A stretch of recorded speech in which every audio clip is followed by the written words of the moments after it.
Olá, meus amigos, tudo bem com vocês?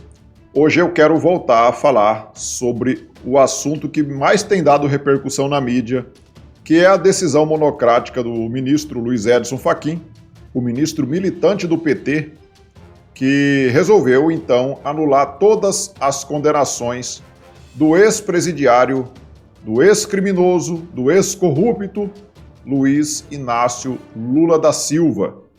Mas antes eu peço a você que observe se já é inscrito nesse canal. Se você não for inscrito ainda, clique no botão inscrever-se, se inscreva neste canal. Depois que você estiver inscrito, clique também no sininho das notificações para que você seja notificado de outros vídeos que eu venha postar aqui neste canal. Também não se esqueça, ao final do vídeo, de deixar o seu like, se você gostar do vídeo. E se você não gostar, você deixa o seu dislike. Faça também os seus comentários relativos ao assunto que nós vamos tratar neste vídeo.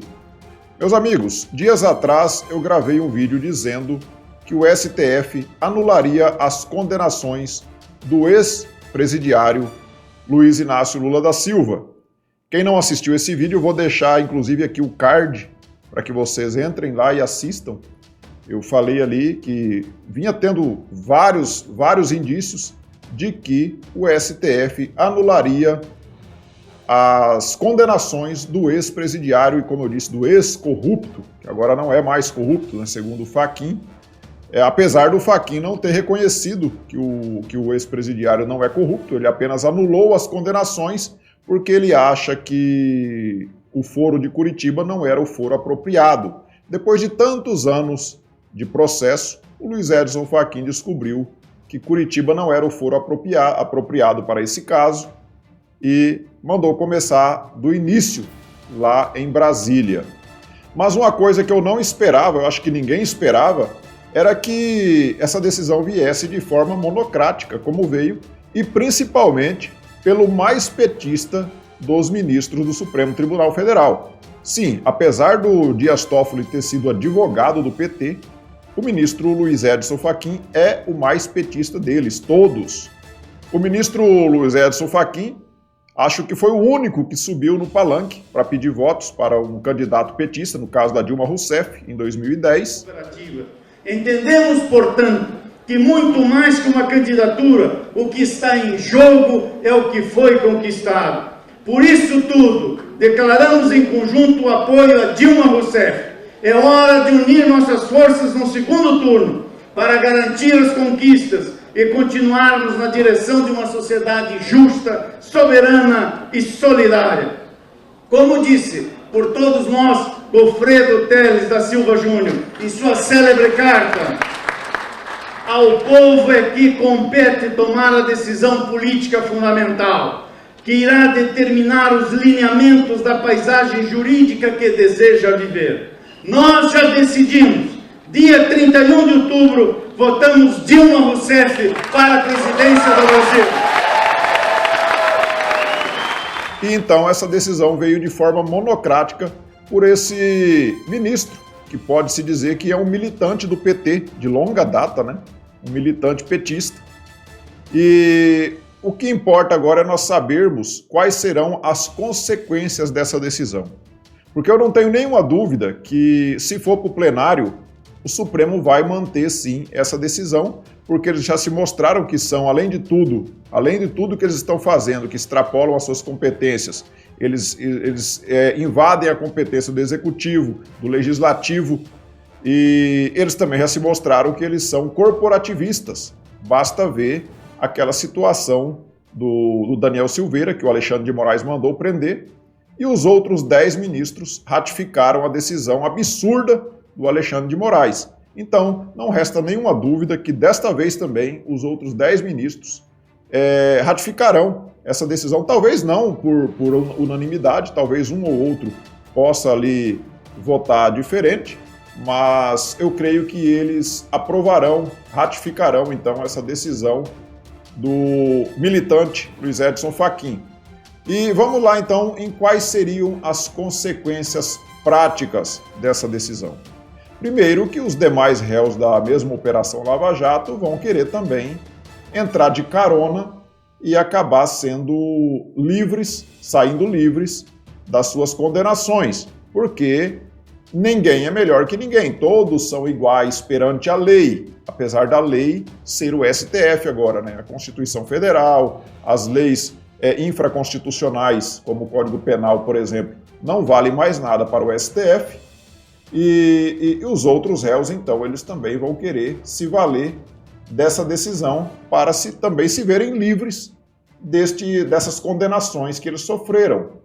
Mas também tem o lado financeiro, não só as condenações, as prisões, né, as restrições de liberdade que esse pessoal sofreu, mas também eles devolveram bilhões.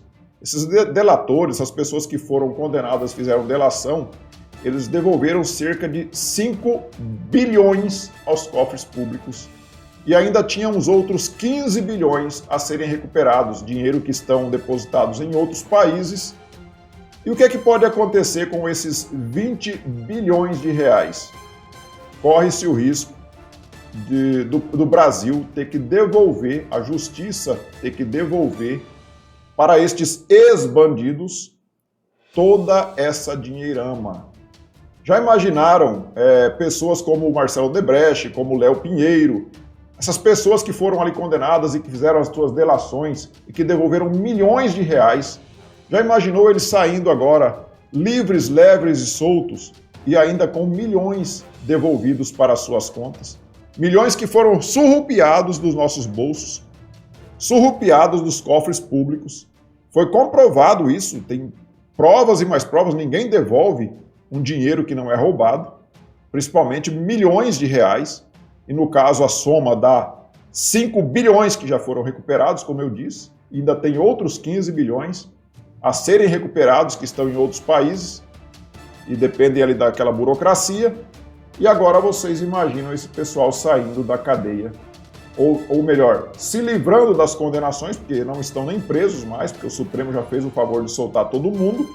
Aí imagina esse pessoal agora recuperando o seu dinheiro de volta e embolsando novamente esses milhões, esses bilhões que são nossos, que foram surrupiados, isso porque o Supremo Tribunal Federal tem um projeto de poder em ver o presidente Jair Bolsonaro tirado do poder e colocar o cachaceiro ex-corrupto, ex-ladrão, Luiz Inácio Lula da Silva, na presidência da República.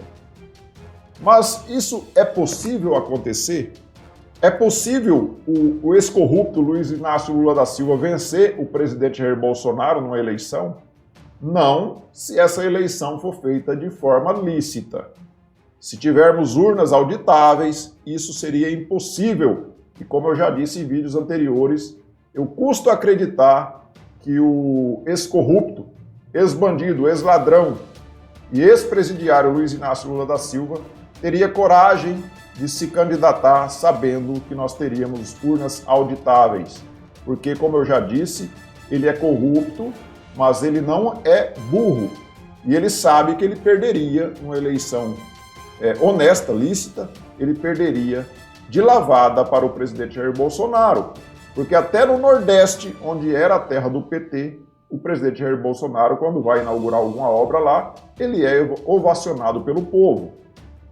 Então, o ex-presidiário, ex-corrupto, ex-ladrão e ex-presidente Luiz Inácio Lula da Silva não teria nenhuma chance de eleição contra o presidente Jair Bolsonaro, a não ser que o STF, para completar a sua obra, eles digam que se uma lei for aprovada no Congresso Nacional, aprovando a urna auditável, essa lei seria, então, considerada inconstitucional e eles, então, barrariam a aprovação, a colocação na prática dessa urna auditável e deixaria o caminho livre para acontecer como aconteceu nos Estados Unidos com o Donald Trump, que perdeu a eleição para o inexpressível candidato Joe Biden.